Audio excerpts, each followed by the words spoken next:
Okay. 18th of October 2024. Got a strange one today. It's Minnie the Moocher. Somebody mooching off you.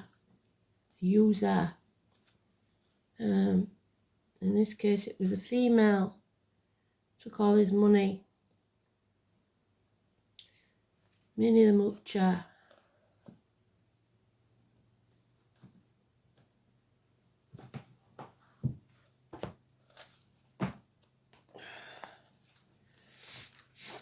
th of October.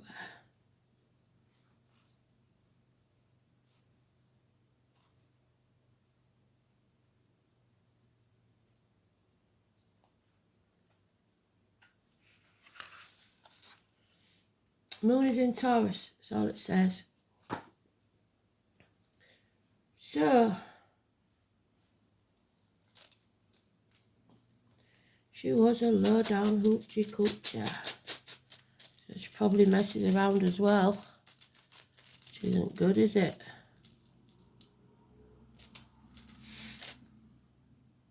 Oh, what did we have last night? What did they talk about? The thorn, the black thorn protection. If you didn't watch it, you should have watched it. It was the Ogum that I pulled. So, snake bites, knives, cuts, sharp words. It protects you from all those.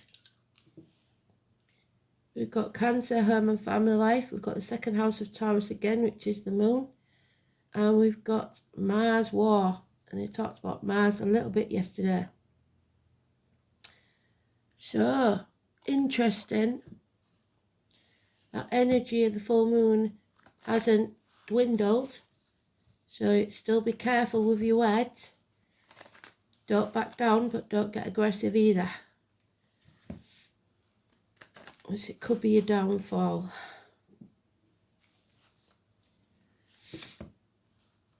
Let me tell you about the story about Minnie the Moocher. She was a low-down hoochie coocher.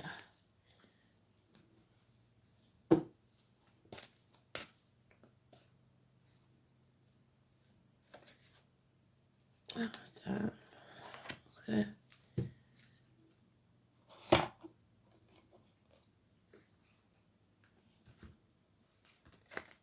So today's card is the Moon card. It usually means a path of blood and tears. You want in the upright because at least we'll see where we're going. But it's not going to be easy. They won't sugarcoat it. They won't lie to you. It's not going to be easy. Spreading yourself too thin. Ping-ponging between two houses. Trying to be everything to everybody.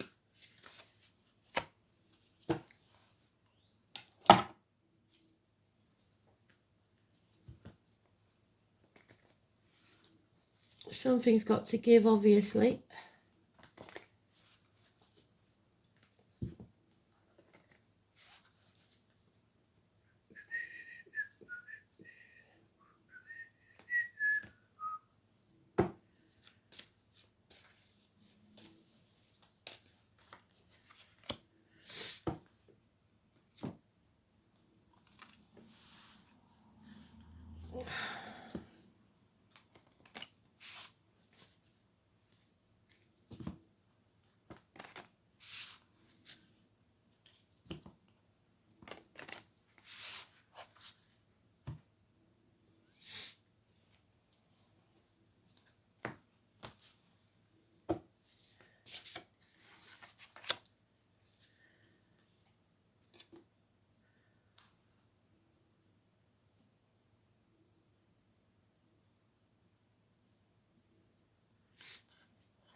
There it is in the third space.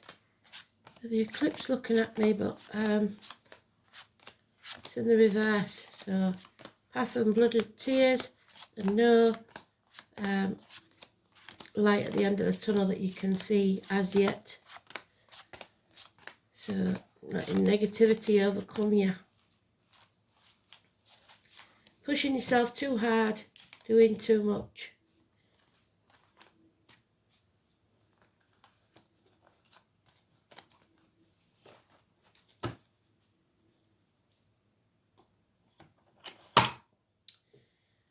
The happiness of the past is over. 10 months. There is, though. You can't see it, but there is light at the end of the tunnel. But something has to end first. This is your happiness. The trouble with the Ten of Cups, it's bliss. And it's very hard to keep things at that level. It takes a lot of effort to keep it there. So there could be a separation. We've got Gemini energy. We've got Mercury. We've got David. We've got Lily, Adam, Eve, the snake bite, the apple tree, which is 21st of June, Cancer, Gemini cusper, 6 or 24, separation of some kind, a choice that we don't want to make, or the wrong choice. And it's become a heavy burden. Now we've got 2 10s, we had 3 the other day, didn't we? There is the full moon that we had yesterday, the full moon energy, 2 dogs and a Cancer, expecting too much. But there is that cup that's at the end of that. Spirit are going to give you a gift of peace so that you can fill your own cup and make yourself whole. The lotus flower rising from the muck of the swamp. You've been burning the candle at both ends, trying to do too much, possibly over time. All work and no play makes Jack a dull boy, so now we have Jack. You need to be patient. Your ships will come in. Don't feed the negativity. Mental illness. 1 and 28, negative energy. Criminal activity, possible lies, deceit and theft. Gemini, twins, children, siblings. It's a negative energy. Mind games at the very least. Mental illness, possible. Somebody very confused.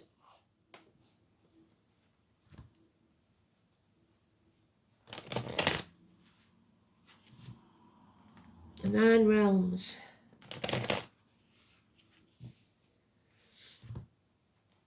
The rose, the passion flower, the honeysuckle.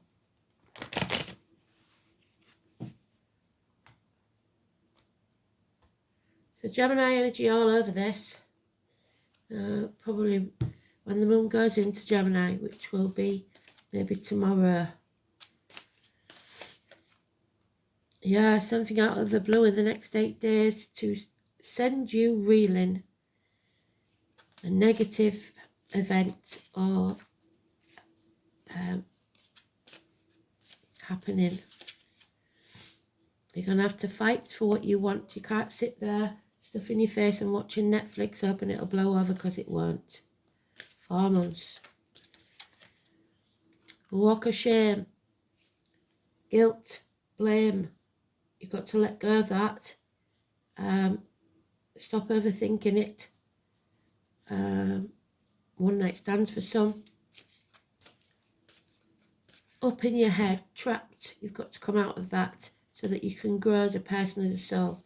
The mother energy. Venus, Taurus, abundance. So that Taurus, important. The neck, the throat, the military, May the 31st, November the 11th, agriculture, the poppies, any or all of those. The merging of 2 families. You are creating possibly a new life. It doesn't have to be a child, it can be any new situation. But again, you're going to have to stand up for yourself. People will make mountains out of molehills about this. bickering, arguing. Something will come to light. The sun will come out once again. An aha moment. Travel, children, 19.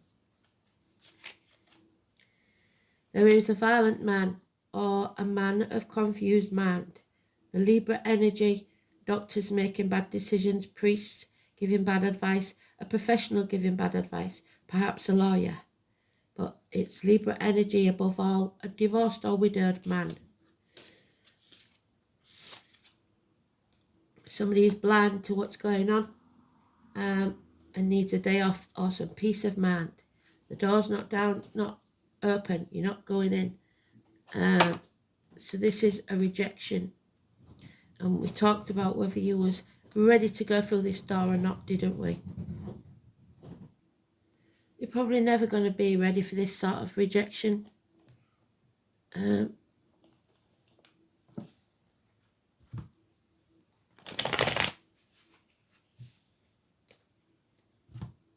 You've got to be ready to grow.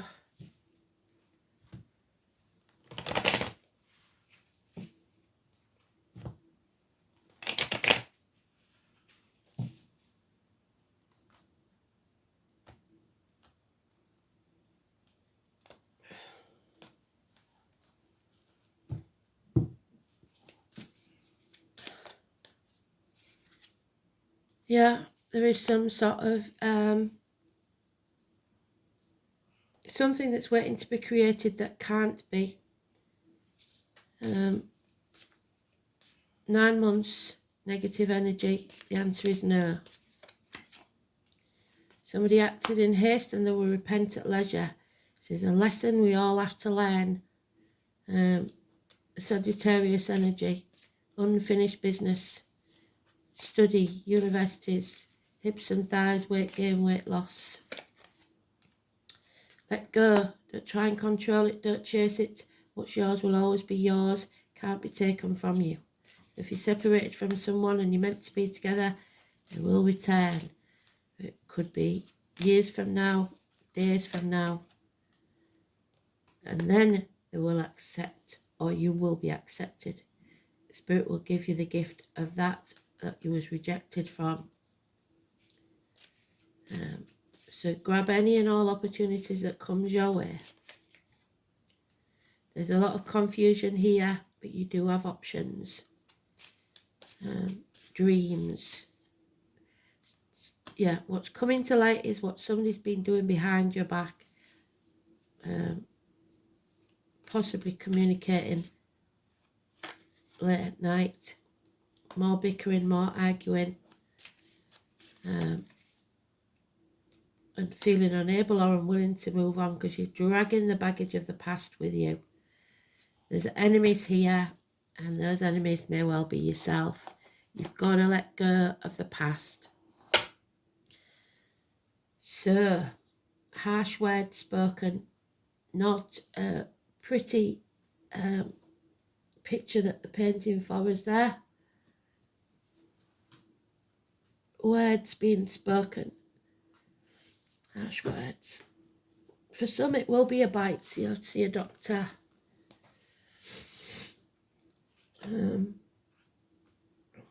So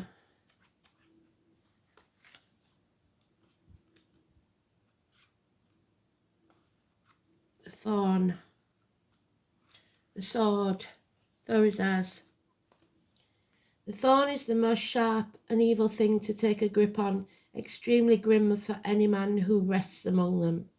So people have got their knives out for you. The letter TH.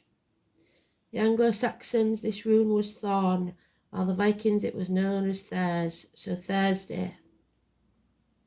The Thorazaz rune represents a sharp thorn. By extension of the idea, it also suggests a blade, a knife, or a fang. Therefore, the rune also associated with the deadly bites of serpents. The sound of the letter 2 resembles the hiss of a snake, as well as the sound of the sword when it is drawn from a scabbard. So there's the sword, the athame, the ace of swords. It will serve or cut you depending on how you grab it. So depending on your words and thoughts, It will either serve you or harm you. The first syllable of the rune Thur is Thurs. Survives today in Thursday, the name of the 5th day of the week. It literally means Giant's Day, but it's also associated with the mighty god Thor, who was something of a giant even among the larger-than-life deities of Asgard, the 9 realms. The rune's name Thurizaz was an ancient title of the thunder god, and it was being suggested by some that the form of the rune represents Thor's hammer, although others think it merely shows a single thorn on a stem. The rune Thurizaz suggests boundaries, which in Old Norse times were often marked with thickets of hawthorn. So we know that hawthorn grew with blackthorn, don't we, from last night? So by extension, it's important to know your own limits, and that's what they've been saying. You're pushing yourself past your limits. Hasty decisions made now, those decisions will be the wrong ones. So there's your hasty decisions.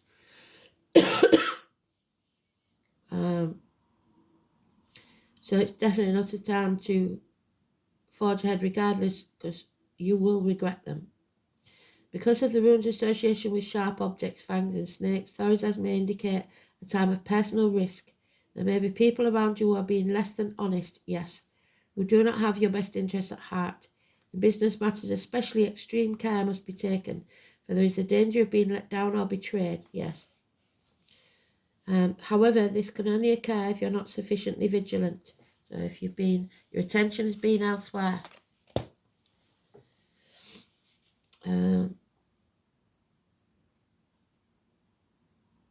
So be warned, the rune may show that you will soon have to defend yourself and your actions in some way. However, it may also indicate that luck will arrive in the guise of a challenge. Tradition states that if you use as a charm, this rune will blunt the words and weapons of your enemies. If you're in any doubt about your actions, do nothing at all. If you act hastily now, you will have plenty of time in the future to repent your folly. An inverted Thurizaz emphasizes the warnings of its upright meaning and indicates that you are in danger of walking straight into a trap. It also shows that you are likely to play into the hands of your enemies and that your own rash actions will prove to be your undoing. Take a step back, review your situation, pause and reflect, and proceed very cautiously indeed. So, very cautiously, not just cautiously. This is a path of blood and tears. Watch your step. Mars is in there. Second house, and what you value. Is it just the material? Do you not value yourself anyway? It's the neck and throat, so Taurus again, the Taurus moon. It's about the material world, your wealth, your worldly possessions, personal resources, security, values, self-worth, material values, spending. This is your sense of individuality. Some people only see their worth by their personal possessions, describing what is valued and obtained in everyday life. It is where identity is extended through material accumulation and psychological sense of worth. The sign on the cusp of this house describes a person's attitude to money and things that are earned. It indicates whether money comes easily or has to be worked for. In this case, it has to be worked for, and reveals how much someone values money. This house shows the resources a person has to draw on to achieve this success, potential to be developed. Planets in the second house feel comfortable, so look what's in your second house, and describe things that come naturally. Jupiter is not, we haven't got that. Mars is what we've got in the second house, has courage and knows how to get what it wants. Venus or Libra, which we've got, is artistic abilities or pleasing personal appearance, which may well constitute a tangible asset. So, a trophy wife, if you like, many of the milk chart, somebody who decides to go where the money is and use people. Did it again, didn't I? So, Mars in Cancer, home and family life, so war in the home and family life. It's not good, is it?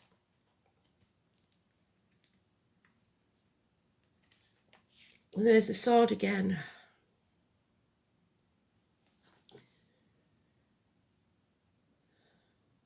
Women are from Venus, men are from Mars. Cautious, emotional, demanding, sarcastic, diffident, fiercely protective and crabby. Mars in Cancer disguises strong will, never approaches directly, and is attracted to protective partners. But those protective partners may become violent, especially if they think they're being used. Now, this is interesting because we've got the eclipse, a change, 43, added up to 7. So, a lunar eclipse, so on the other side of the moon card, today's card, is the eclipse. So that's where we're heading. So something about the next eclipse, don't know when it'll be, I shall look it up, as should you. I've lost my blue book. There it is. 43. So again, 3 things cannot long be hidden: the sun, the moon, and the truth.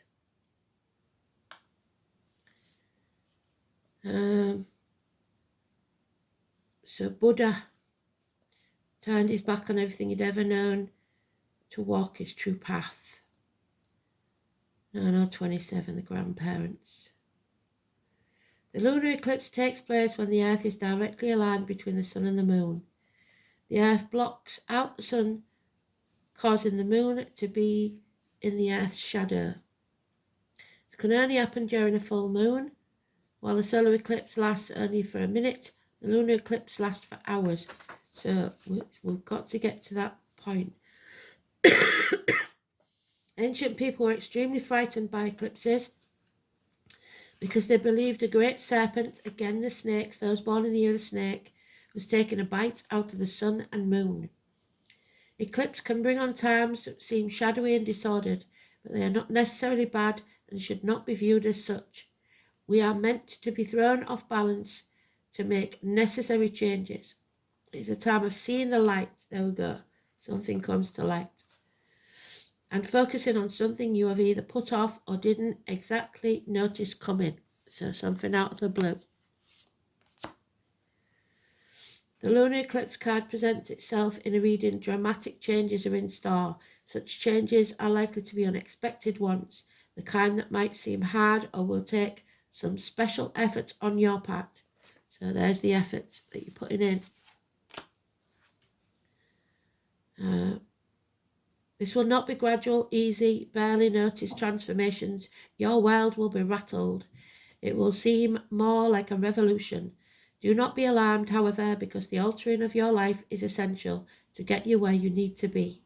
We are all here to share our gifts and lead others to theirs. This path is never easy, a path of blood and tears. And a number of things might happen, the ending or the beginning of a transformative relationship. There's the separation. A change in life's path or job. A change in where you live. Whatever it may be, it will be abrupt. The lunar eclipse heralds times of new way of looking at things. That is why they can either bring on changes in eyeglasses or contact lens prescriptions. If you're lucky, a marked improvement in your eyesight. The moon, so that eyesight, again, the blind. No longer blind.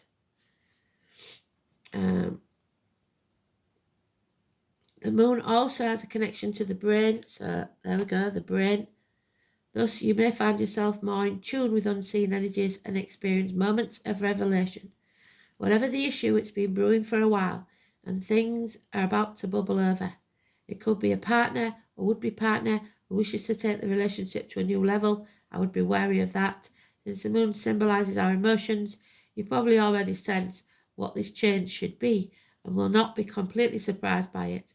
But the force and dramatic nature of this shift may be unexpected. Expect to be thrown off balance. If the situation is something you have taken for granted and it collapses, then you will need to make a new start. In any event, you should start to see these effects within the next 6 weeks. So there we are, 6 weeks feeling stuck, needing to move on. Well done, Spirit. And the outcome to be completed within 6 months. This card also indicates cycles. Whatever seems lost at this time, you can be assured will return to you. What did I say? Perhaps in a different form, but certainly much better. 5 of Cups. Don't dwell in the past. Don't have a pity party. Don't cry over spilt milk. What's done is done. It's a lot of water under the bridge. Build a bridge and get over it. If you're living in the past, you're depressed. If you're living in the future, you'll be anxious. And there we have it, the Hare, transformation, 28, other wild, shape-shifted, fertility. So, babies, transformations, 28th, got it twice.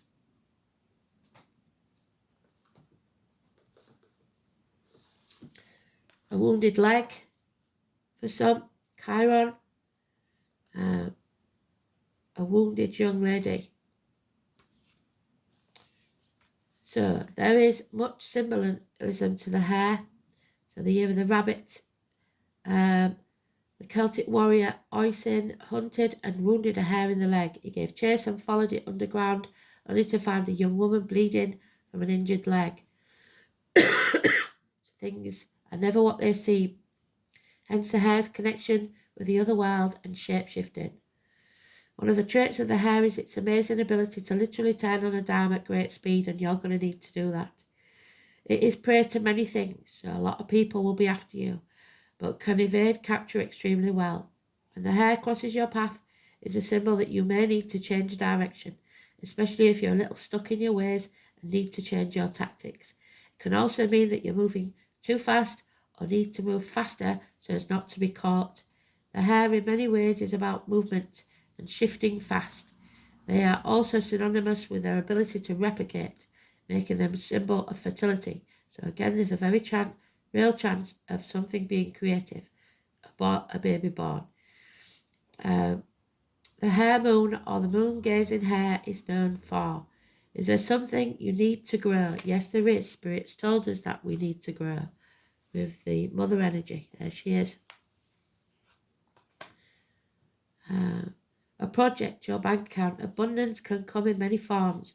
When you see the hare, you may very well be in line for some wealth coming your way in some shape or form. Or if you are needing help with direction, call on the hare to guide you. So the Chinese signs coming out. Oh, we got that 16 again. Fate, the maiden, the mother, and the crone, the 3 life cycles of women. 16, that tower moment. A blessing in disguise. So it's not going to feel like it.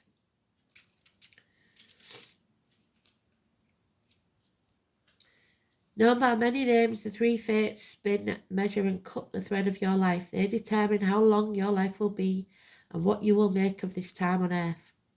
While you make your own choices from day to day, usually bad ones,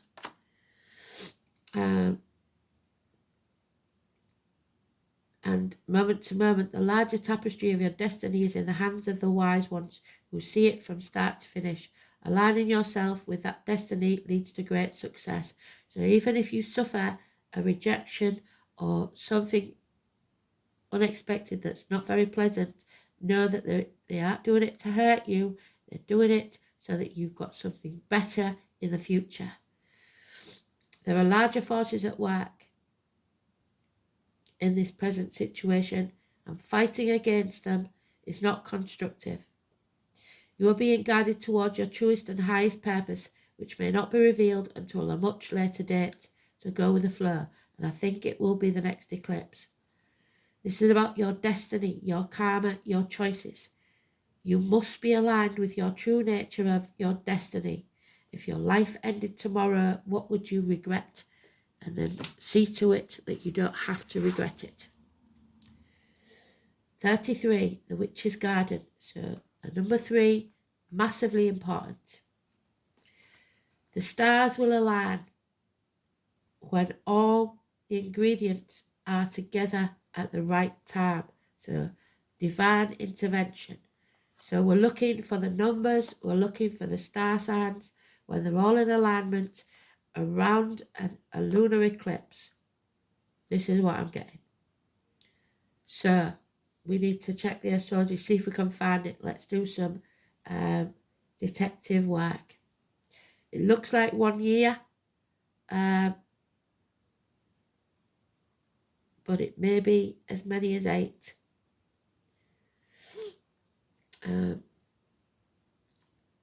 So let's have a look. Where was we? 33. The Witch's Garden.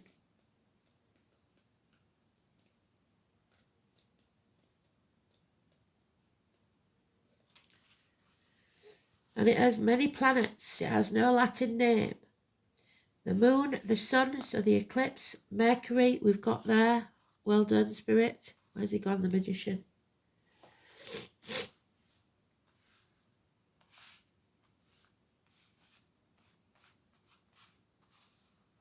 Anyway, it's on the Gemini card there. Venus, which we've got there with the mother energy. Mars, which we've got in the dice. We haven't got Jupiter. We haven't got Saturn. We haven't got Pluto. We haven't got Neptune. So, earth, air, fire, water and spirit. The Witch's Garden is the alpha and the omega of the work of the Green Witch. So, the heart wants what the heart wants. Here, the seeds are first planted. So, that seed, Spirit are giving you the gift of a seed. Where is it? There. Some are with loving attention. Others are scattered randomly, and more still enter wild upon the winds, waters, and the limbs of creatures who spread them.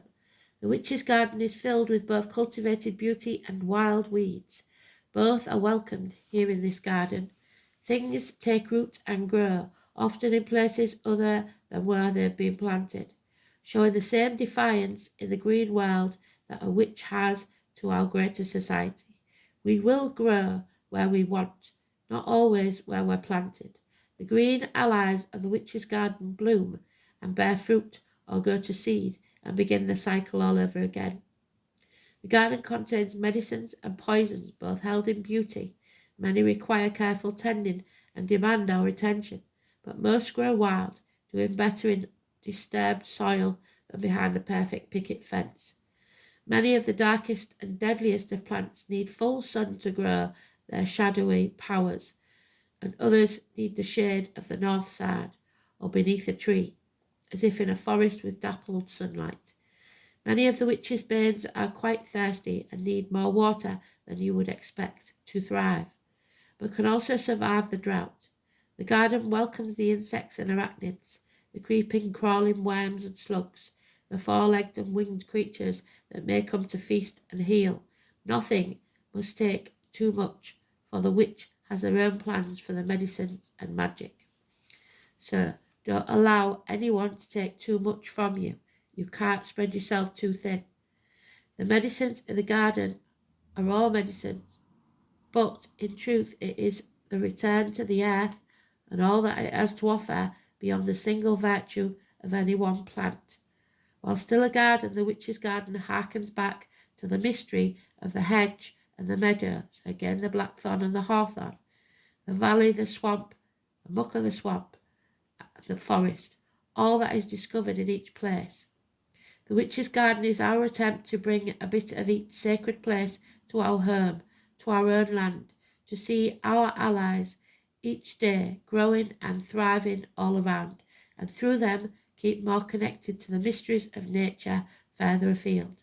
The Witch's Garden is a return to our true nature as one of the many wild things, helping us find the primal magic in the midst of our domestication. This depicts two primary baneful allies of the Lord and Lady of the Garden, the lovers. Again, the Garden of Eden. So we must make the right choice, because so far we've been making the wrong one. wherever they've gone. My little, oh, there they are. We made the wrong choice, and now we've got to rectify it.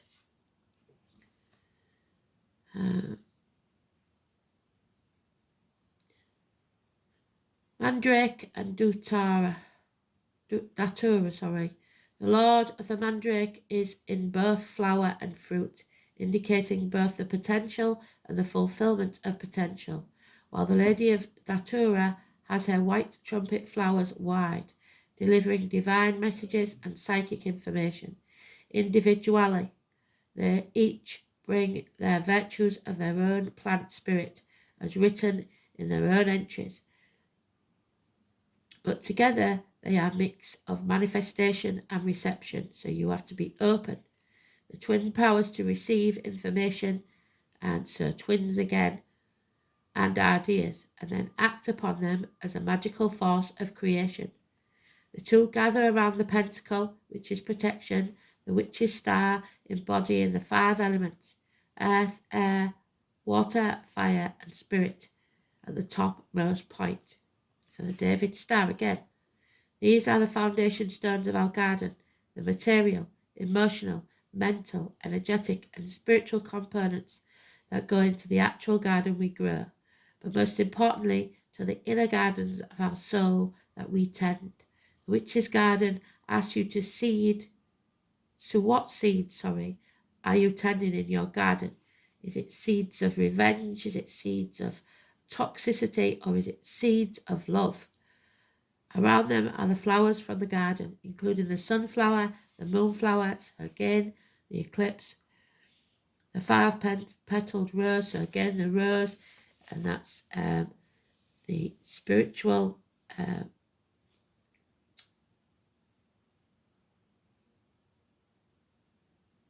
diagram, if you like, that's in the rose, our DNA, it's in everything. Arranged in a middle pillar beneath the pentagram, aligning inner and outer, so as within, so without, and deep force within us and the world. Around the garden are insect totems, butterflies, ladybirds, dragonflies, and bees, symbols of transformation. So watch for these animals, birds, insects. Gentleness breaking illusion. The alchemic work, respectively. So the alchemists are doing very well. They're being criminal. The roots of the mandrake and datura anchor our magical intentions in this world, bring presence and manifestation to the witch's will. Tend to the seeds of your intentions in the garden of your soul. So make it positive, make it for good, be open to receiving and giving, but don't give too much and drain yourself. Keep saying it, don't they? Thanks for listening. Bye.